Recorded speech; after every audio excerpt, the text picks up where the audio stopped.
গুড্ডু গুড্ডু কি বানাচ্ছ তুমি? এখন আমি বানাচ্ছি পকোড়া, চিকেন পকোড়া। কই দেখি চিকেন। চিকেন এই যে কই ছোট ছোট করে চিকেনটা কেটে নিয়েছি, ওর মধ্যে রসুন আদা আর পেঁয়াজ কুচিয়ে দিয়েছি, দিয়ে বেসন দিয়ে ধনেপাতা দিয়ে লবণ হলুদ দিয়ে মেখে নিচ্ছি। তোমার সারাদিন খাওয়া ছাড়া আর কোনো কিছু কি নেই? হ্যাঁ, যারা ভিডিও দেখে তারা কমেন্ট করে সারাদিন খালি গুড্ডু খায়। হ্যাঁ, তোমার কত খেতে ইচ্ছা করে? হ্যাঁ কি করব বলো, হ্যাঁ, খাওয়া বলো। ছাড়া সত্যি আমার কিছু নেই। না বলো, তোমরা যে যা বলার বলো। এইদিকে তাকিয়ে বলো। আরে মাংস এনেছিলাম তো আজকে। যারা কমেন্ট করে এই যে বলে গুড্ডু খালি সারাদিন খায়, তো তোমার এই নিয়ে কি বক্তব্য তাদের? আমার বক্তব্য একটাই, আমার কাছে যেটা বাড়তি মনে হয় কোনো কিছু করার না সেটা আমি বানিয়ে খেয়ে নিই। এবার আমি মাংস নিয়ে এসেছি, মাংসটা আজকে না অনেকটা সলিড দিয়ে দিয়েছে, এখন সলিড রান্না করলে কেউ খাবে না, লাস্ট পর্যন্ত আমারই খেতে হয়, আর আমার খেতে ভালো লাগে না।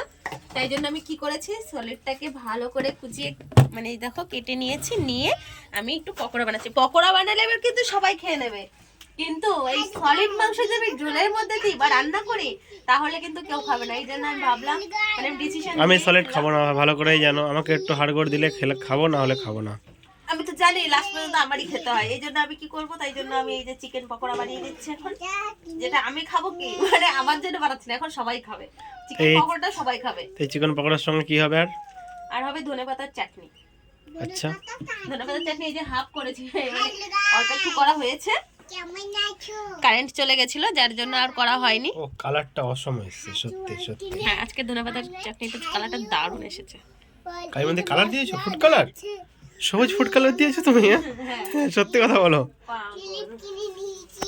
পাগল পাগল কথা বলো কেন? গরম গরম চিকেন পকোড়া এখন চলে আসে। সারাদিন শুধু ফোন দেখবে, দেখো ওর ফোন দেখতে দেখতে চোখ খারাপ হয়ে যাচ্ছে, চোখ মারছে শুধু আমার মাম্মি। তাই আমি ওকে বলেছি আর ফোন দেওয়া যাবে না, তাই মনটা কালো করে বসে গেছে।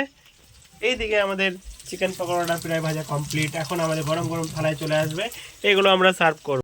পকোড়াটা কমপ্লিট হয়ে গেছে ভাজা, এটা আমি আবার দিয়েছি, আর এখানে এই যে ধনেপাতার চাটনি আর পকোড়া নিয়ে যাচ্ছি তোমাদের দাদা ভাইয়ের জন্য।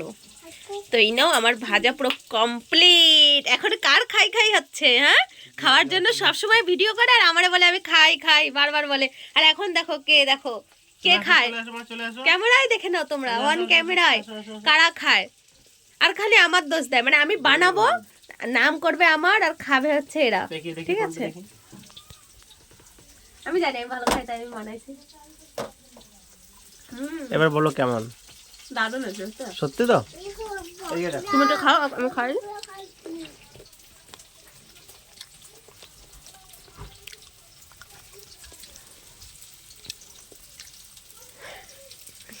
নাও